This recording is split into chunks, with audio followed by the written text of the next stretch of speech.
Heidi ho, everyone, and thank you for joining me for another weekly Sunday market update, brought to you, of course, as always, by Actions to Wealth team. Hi, Shane. How you doing, mate? Anyone else wants to say hi? Please feel free to do so. I'm gleaning by Shane's welcome or hello that everyone can hear me, so that's fantastic. My name's Jeff Pine, by the way, and I am a senior trader with the Actions to Wealth team. And it is my quest today to give you some journey into my analysis brain. I know that can be a very scary prospect for some people, but let me try and give you an idea as to what I'm looking for the week ahead. As a matter of fact, it's full of opportunity this coming week, I believe, whereas in the past couple, it may not have been the case. Whether that's got to do with the elections that we've seen or anything else that's going on around the world. As we know, there's a fair bit going on around the world, as always. Geopolitically, tensions are on a knife edge, if I can put it that way. I'm not an economic or geopolitical commentator, so I better just shut up on that. This is all about technical analysis, but there are 5 ways that I start my week. When I mean 5 ways, there's 5 things that I look at when I'm attempting to find mainly directional bias for the week ahead rather than trades per se. Come up with 11. Wow, that's the land of opportunity, perhaps. 11 different possibilities this week, 11 different currency pairs. Let me take you down that road and show you what I'm looking at, and hopefully we can work out how we're going to back a winner or two with the week ahead. All right, first thing that I look at, as I said, there's 5 categories that determine what I'm going to trade or looking to trade this week. And here's the first of them. It is the currency index chart. Now I'm looking at the 8 major currencies, if you like, and what they did last week, how they performed in terms of whether that was a continuation of the trend, whether it was reversal, whether they're at a resistance level, whether they've broken resistance, whatever the case may be. That's what I'm looking for to give me a potential direction for that particular currency. Now, the currency indexes are pretty much weighted against the US dollar, but primarily they are, well, this one is the US dollar. It's comparing a basket full of currencies, predominantly the majors, one would hope, but that is the case. And the others are weighted heavily towards the dollar. So the Aussie, the CAD, pound, Swissy, the Kiwi, the yen, and the euro. Yes, they're weighted against each other, but the main emphasis is against the US dollar. So US dollar weighted against itself doesn't quite make sense, but this is what the chart looks like on the dollar index. And 1, 2, 3, 4, 5, 6, 7 weeks in a row, it has been, well, pretty much on fire for most of that. And we now find ourselves at a level that is interesting.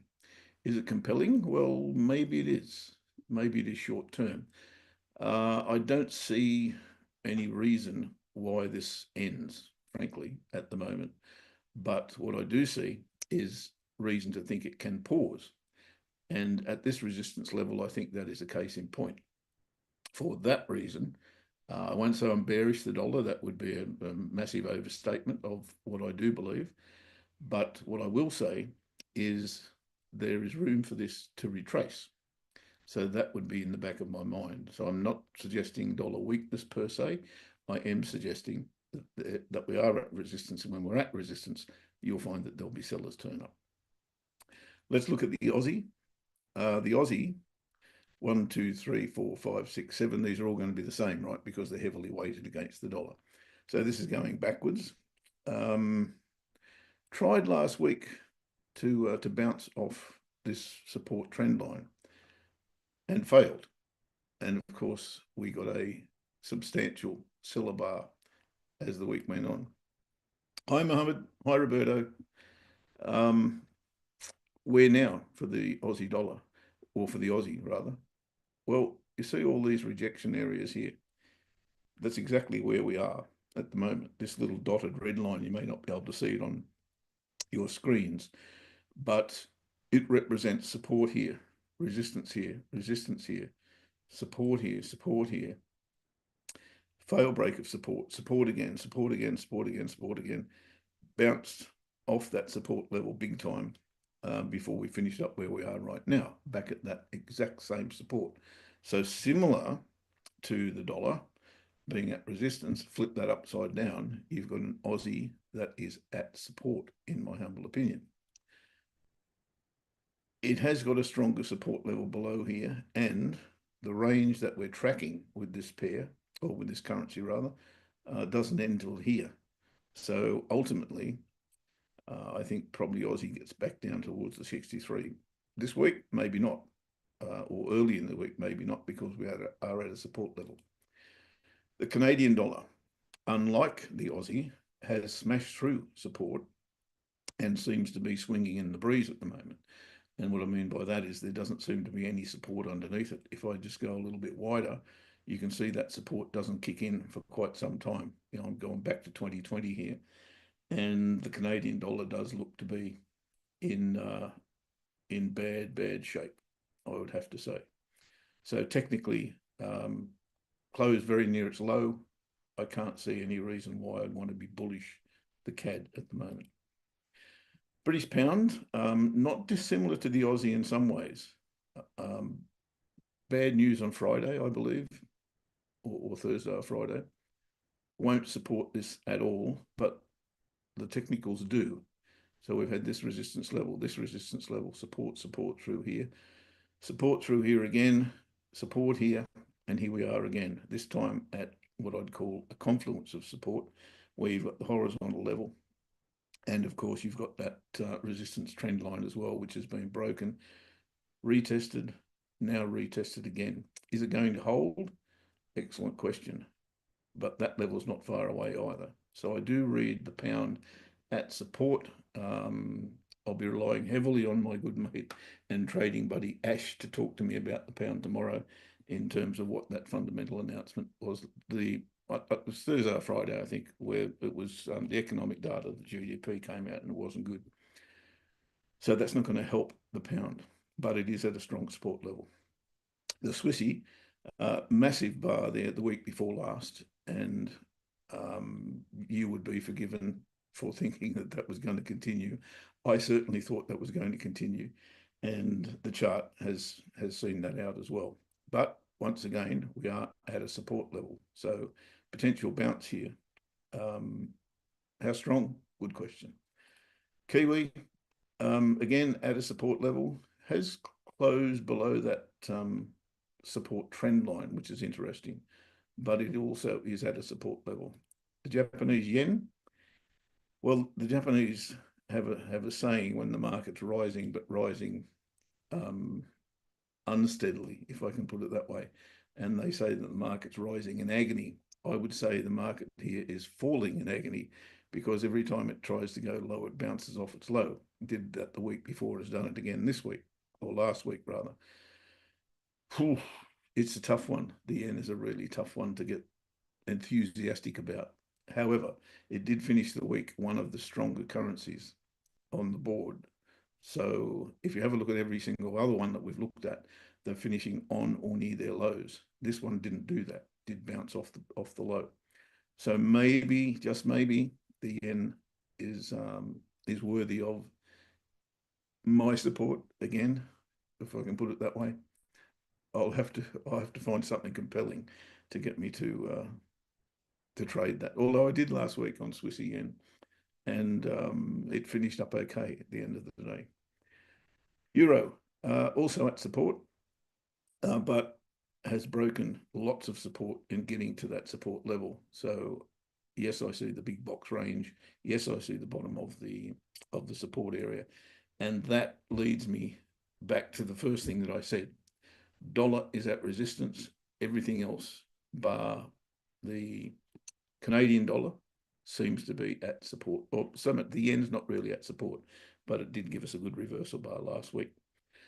So to summarize that, let's go with relative strength is suggesting sell the CAD or continue to sell the CAD, watch the pound, and allow the dollar to come off that resistance area. I think that's where I stand. That probably leads me to a pound CAD buy. That's the bias I'm taking into the week. Just going to show you, and I'll go back to the dollar index here. Have a look at this chart. 1, 2, 3, 4, 5, 6, 7 weeks of buying. 2 of those weeks are subsequent to the Trump election. I pointed this out to my group a couple of weeks ago before the election, trying to get a gauge on what might happen post the election if Trump won. Well, he did, and here's what I gleaned from that. This is the dollar index. So here's the week prior to the election is that red line. The next line is the result when Trump won the election. So we had 1, 2, 3, 4, 5, 6, 7-ish weeks of rallying. The week before the election, we came down, but then the election result, Trump wins in 2016, and we went up for 1, 2, 3, 4, 5, 6, 7, 8, 9 weeks before we turned that around. The interesting part about that, in my world, is that with the US presidential elections, as we know, the election is some 2 months prior to when the president takes office. That's around about 2 months in my book.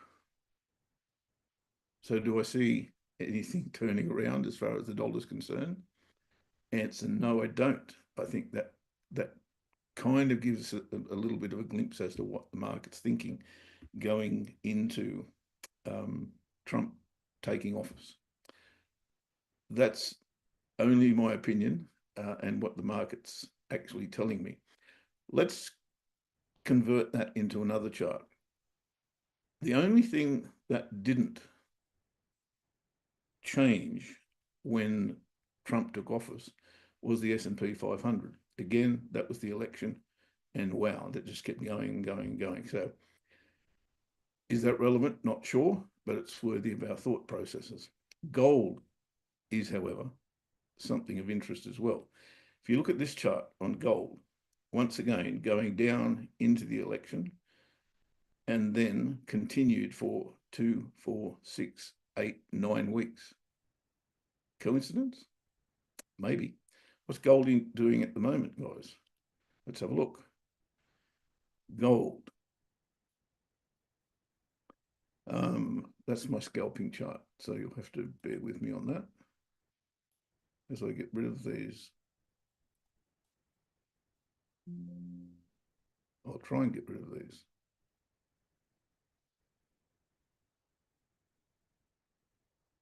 There we go. The only difference that I see is that gold was going to, or has been, on a tear, whereas it wasn't. It wasn't on a tear going into the election. But post the election in 2016, let's go back to that. This is what gold did. 7 or 8, 9 weeks, right? I'm just saying, guys, this is something that interests me. Always like looking at history. And maybe, just maybe, gold suffers until Mr. Trump gets office. Just saying.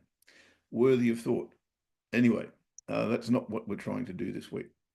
But if the direction looks similar to what we saw post the 2016 election, maybe we could just have a think about that. Righto, that's our first journey, or my first journey into what's ahead this week. And I'll come up with pound CAD short. Pound CAD as a buy. That would be my bias. I'm not going to jump into the market right now and buy pound CAD. It may take, and last week it did. It took right up till Thursday afternoon or Thursday evening, Friday, before I had four trades, in the market early in the week, which didn't trigger. And then, of course, come Friday, they all went where I anticipated they might. So it's a patience game.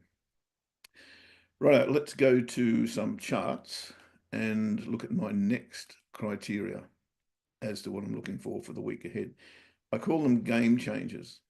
Now, those of you who are familiar with technical analysis will recognize a candle pattern known as a key reversal. That is exactly what I'm looking for, a key reversal bar or candle in the case of these charts. Let me see if I can just get rid of, no, I can't. Yeah, I can. Didn't want to do that. There, that's what I wanted to do. I've marked them on the side here, and the first one is the Canadian dollar versus the Swiss franc. Now, I'll go a little bit larger here so you can get a good idea of what's going on. Tried to break resistance last week and ultimately failed late in the week, as I was talking about. This is a game changer or key reversal bar at a great level, I've got to say. What my game changer bar is, and may differ a little bit to the description of a key reversal bar, is a candle or bar whose high is higher than the previous high. This is a weekly that we're looking at, and closes on or near its low. Now, I use about 1/3 of the candle. If it's closed in the bottom third of the candle, then that to me is on or near its low. So that's a key reversal bar. If we were going the other way, like we are here, the low is lower than the previous week, and the candle closed on, pardon me, or near its high. So that's the brief description. There are other criteria that I use before I take a trade on it, but primarily that's what I'm looking for in the first instance. So that's a key reversal bar. Would I agree with the directional bias on that? Well, I then go back and look a bit deeper into exactly what's going on. And if we have a look at this chart, it would be very, very difficult for us or any technical analyst to say, this is bullish, because it isn't. It's bearish. Been in a downtrend for quite a long time. Long time consolidating as well. But in that consolidation, you can see very, very clearly that every time it hits this level, it bounces off it. And every time it hits this level, it bounces off it. So very much a case of we are trapped in here. And once again, last week, this is a daily chart, we came back inside, and I'm now looking for that to go back to the bottom. So I absolutely agree with the direction, and therefore, providing there's no massive gap in the market tomorrow, I will be looking to trade that short. I'll be looking to get some protection once we hit the bottom of that range, of course. But that's exactly what I'll be looking for on CAD Swiss. That lines up pretty much with what we saw on the indexes as well. CAD Yen is also a game changer bar this week, and CAD Yen, not dissimilar in some ways, but I'll get to these. Both of these pairs qualify for my third analysis tool, which is market structure. The structure in this case being an ascending channel. Big tweezer top sitting there. Is it at a support resistance level that I like and therefore wouldn't mind trading it? Yeah, look, there is resistance through here, no question. Big sell-off before this, well, consolidation, I'll call it, but it is retracement. I'm not saying for 1 second that I'm going to trade this as in preference rather to CAD versus the Swiss, because I'm not. Monthly pivot's got a bit to do with that because we've got a support level directly underneath us. But as far as a directional bias is concerned and a game changer bar, that qualifies as it did last week, which didn't trigger. But the reason I didn't trade it last week was the monthly pivot. That remains the case. Euro pound is the next of the game changer bars. Sorry for all of these lines over my chart, guys. I can't get rid of them all at the same time. And they refer probably to some other chart. It's just that the market scanner doesn't get rid of them for me. But here you can clearly see that this candle The low is lower than the previous week, closed near its high. That qualifies us for a game changer bar. Is it agreeing with the big boss, as I call it, the big boss being the monthly chart? I'm going to say this range here, which once again is perfectly clear to me. I should never say perfectly clear, because what's clear to some people is not clear to others. But that certainly looks like a ceiling, and that certainly looks like a floor to me. Where are we? We're on the floor. Where do we want to be? Well, we're on the floor. We want to be on the ceiling, right? This game changer bar, if I can go back to that, is suggesting that we want to go to the ceiling, isn't it? So it's hard to argue with that from a directional bias point of view on the big picture. On the intermediate picture, it is easy to argue that, because this is in the downtrend. So I'd be cautious of that. I would also be pointing out that the monthly pivot and this support or previous support level could well become resistance. So although it does fit two criteria for me, I don't think it's the one. It's not the one I want, euro pound long. So I'll be dismissing that. I don't think there are any more, are there? No. So I can go, there's the first two that I'm using. I'm using the currency indexes, and then I go back and use the game changer bars to give me a directional bias. So I've now got a strong bias, CAD Swiss short, from the market structure, sorry, from the game changer bars. CAD Swiss short, pound CAD long. Similar, right? Not dissimilar. And maybe a correlation there in risk. So I'd have to watch that. But they're the two ideas I've got in my head straight away. Now, the third is probably my favorite, and I pointed out a couple of those already. And I'm going to go to this area over here. Oh, there's that pound Swissy I was talking about that didn't trigger until late last week. That's not what I wanted to show you, of course. CAD Swiss is what I wanted to show you. Now, right now, all I'm looking for is structure in the market. That could be anything for me. It could be a big horizontal level of resistance or support where prices tried and failed many, many times before, just like I showed you on that bigger chart of euro pound, where we're coming off the bottom looking for the top. That's exactly what I'm looking for. They could be triangles, they could be rectangles, they could be anything but a circle, frankly, because I haven't worked out how circles go yet. In fact, I haven't seen too many. V-shaped recoveries, all of those things that I'm looking at. So they've got to stand out. This one does. It really does stand out to me, because we've got this support level over here. We've got this resistance level. As I pointed out, this is the weekly chart. That is a dead set range, box range, if you like. And if I go to the daily chart, it's even clearer. Well, maybe if I go a little bit wider, it's clearer. It's just been doing this over and over and over and over and over again. As soon as it gets to this level, or even these levels here, I'm looking to trade it short. So I'd be more than willing to trust that bar on CAD Swiss, providing, as I said, there's not a massive gap in the market tomorrow. That could completely change things. I don't expect there will be, because I haven't heard any massive news overnight, but anything could happen. So CAD Swiss is most definitely confirmed structurally and game changer bar wise. The one thing that makes that even sweeter is the fact that that CAD is disappearing off the currency index chart, right? And the Swissy, not saying I'm bullish, but I'm not bearish either on the Swissy. Mohammed, CAD Yen, I did discuss CAD Yen, and CAD Yen, I'll quickly go back to it for you. If I can find it. Where have they all gone? Here we are. CAD Yen. The thing I don't like about CAD Yen is only minor. It's the monthly pivot dead ahead. So if CAD Yen were looking to come down, it may find a little bit of a hiccup here at the monthly pivot.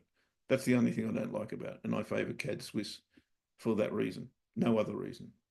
As I said, CAD, the yen does look like it has a bit of bounce in it, but I do believe that CAD Swissy is a better trade. That's the only reason. And there it is. The next one is, funnily enough, CAD yen, and we've discussed it. Both structurally sound, but the monthly pivot there on CAD yen has got my attention. Swissy yen is next. We'll bring Swissy yen onto the chart. And the weekly on Swissy yen is a little bit different because what we've got going on here, sorry, pen required. What we've got going on here is two things, really. You could be forgiven for thinking that we've got a head and shoulders sitting there. If that were the case, then your neckline's probably down here somewhere. So we're a long way from the neckline. We've been through it actually once, which is interesting. I would, under those circumstances, if it wasn't the yen and it wasn't early doors, I probably would have placed that order there short and looked for a massive reward. Yen, as I said, really, really difficult to trade, but we are now at a resistance area. And the second part of the structure, I better put this in properly. The second part of the structure is this rising or broadening price pattern, if you like, or what I see as a broadening price pattern. To me, that's a structure. So we've come above it, we're now back below it, and we've retested it with last week's bar. So I think that's interesting on Swissy yen. This was one of the orders that we took last week as well with my group. So I think that's got a lot of potential downside. If I'm not in that trade, then I would be suggesting a lower high here may well be what you're looking for. Great game changer bar there on the daily chart from Friday as well. So I do like Swissy yen short also. Next one on the radar, let me get rid of all these drawings, is Euro versus the Aussie. Now, Euro versus the Aussie, let's go back to the weekly chart, is once again a bit of a box range, but it's a little bit more than that. If I want the box range, you can see, I'm sure.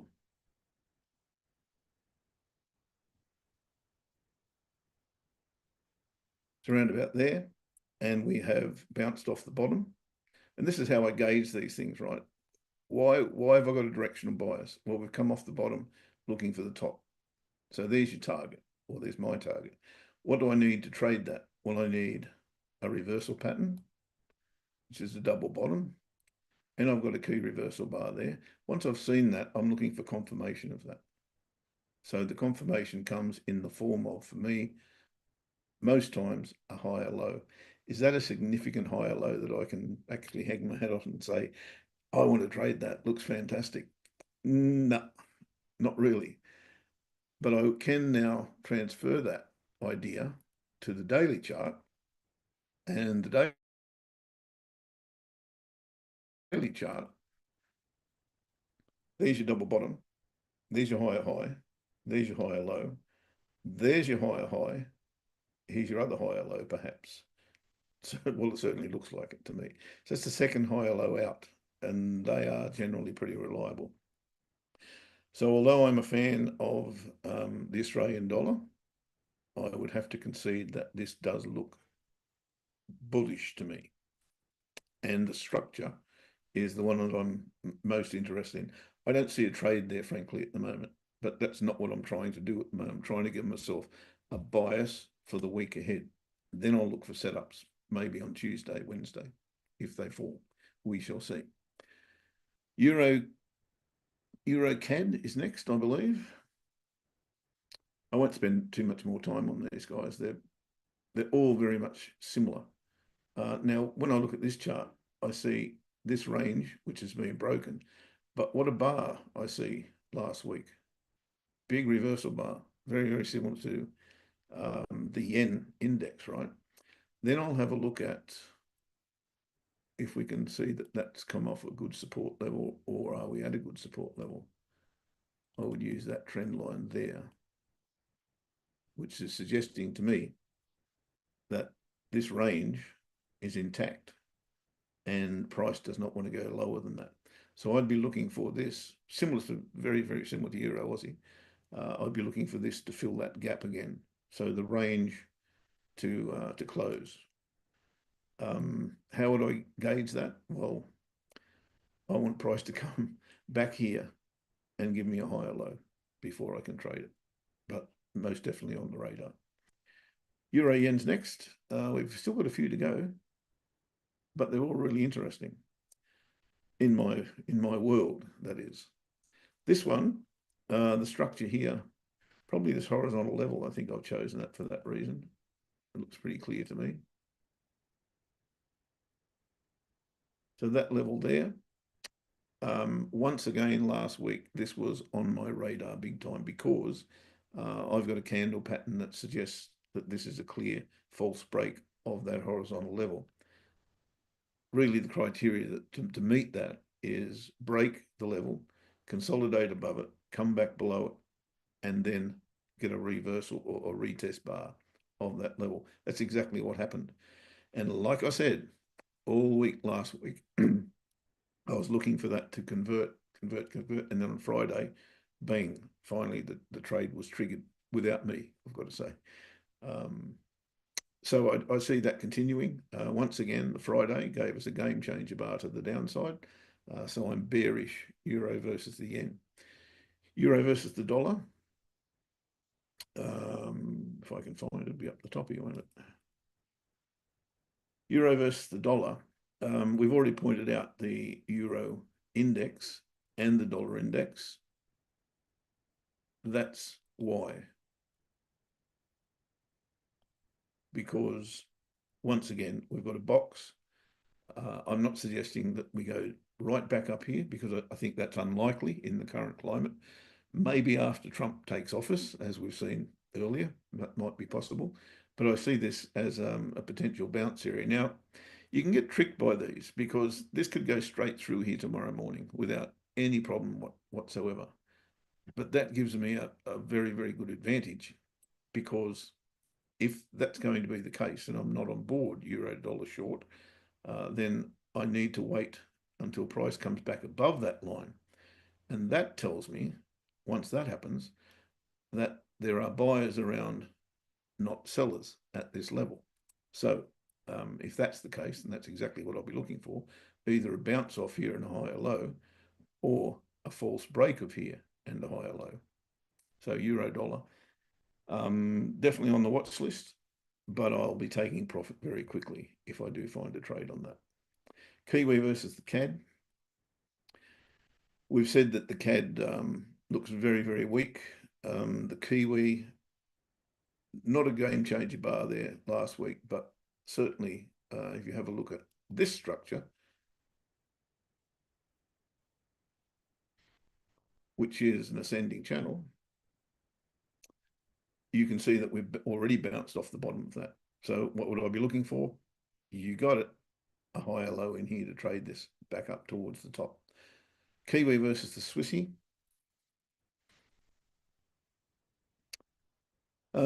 This one's nowhere near as obvious as it, I'd have to say. But what it is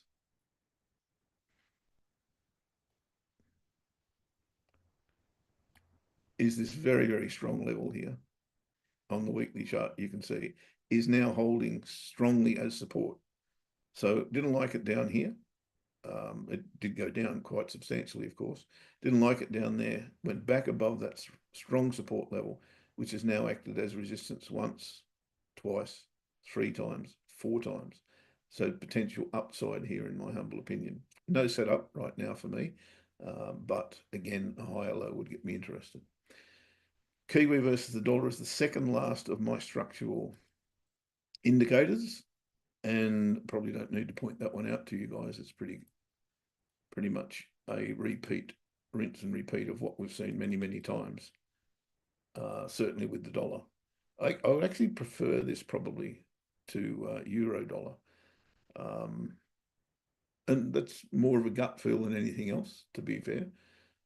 But I'll be watching this. Kiwi versus the dollar, once again, a higher low or a false break of that level. The last one on the structural list is US dollar versus the Canadian dollar. And this for different reasons. And the reason is the structure is broken. So that long term, 2 years of it, 2 years plus of it, this consolidation on dollar versus the CAD has been smashed. It's been smashed and retested. Now, we saw a weak CAD on the indexes. We saw a dollar at resistance. Does that mean that we trade US dollar CAD short? No, it does not. What it does mean, though, is a little bit of retracement, maybe. If we could retest that area, fantastic. I actually don't see that happening, but if it did happen, then I think you're in a buy zone. Catherine, how are you? Seasonal bearish on the CAD. Yeah, look, the CAD does look to be in a horrible mess, I'd have to say. So that's why CAD Swiss short is my favorite this week, I think. So that's the structural things that I look at. They're the most prominent, without any shadow of a doubt, for me during the week. And I've now got a bias on 11 pairs due to those structural positionals. So that's what we'll be looking. That's number 3. Number 4 that I look at as I go into the week looking for a directional bias is my own system, the slingshot. I'm looking for candle patterns that I can trade. Guess what? I've got that many. Where can I put that? I've got that many this week. 0. Not one slingshot candle pattern on the weekly chart has attracted my attention. So I won't be going there until the daily charts. I'll go back to the daily charts. Often, if I can't see these structures, I'll go to the daily charts anyway before the week starts, but not often. If I've got these structural positions that look likely to me to take place throughout the week, then that's where I stay and go to the dailies as of tomorrow. See what the daily candles do tomorrow. So 0 on slingshot candle patterns. And now the very last thing they'll look at, which is the very first thing that my trading buddy looks at, Ash, are the fundamentals. Now, I can't decipher fundamentals. I'm hopeless at it. So therefore, I defer to Ash to do that work for me. Not for me, he does it for himself. But I tag along and listen to every single word he says about fundamentals, because that's his thing. So I wait until tomorrow for that. So there are that is my analysis done for the week. I now have to sit back and wait for something to pan out. Or if there's no big gap in the market tomorrow, I will be looking very, very much like a CAD Swiss bear, and I'll be selling the CAD Swiss on the basis of that weekly game changer bar. So that's me, guys. Hopefully you've gleaned some, I don't know what it is, gleaned some sort of assistance, I suppose, as to how you might approach your week. It really is your own thing, if you find market structures interesting, as I do, then fantastic. Have a good look at them. If you find candle patterns interesting, great. Get to know them, master them. But this is just a directional bias that I'm looking at, not necessarily a trade. But in the case of CAD Swiss, it will be a trade tomorrow. So I hope you got something out of that. And I look forward to seeing you next time when I'm doing, I don't think I'll be doing another one before the end of the year. So if you want to catch up with myself and Ash, and don't normally do it in Trading Buddies every Monday at 2:55, 2:55. Can't remember the time Singapore now. It's 3 hours before 18, so 15, 3:55. each Monday. Ash and I actually trading 1 minute charts, which is kind of cool. You're welcome, Roberto. Yep, 3:55. That's right, Mohammed. Thank you for being my timekeeper if I need one. All right, I'm out of here, guys. Hope you've had something out of weekly Sunday market update. Thank you to Sam for looking after me, and we'll catch you next time. Bye bye for now.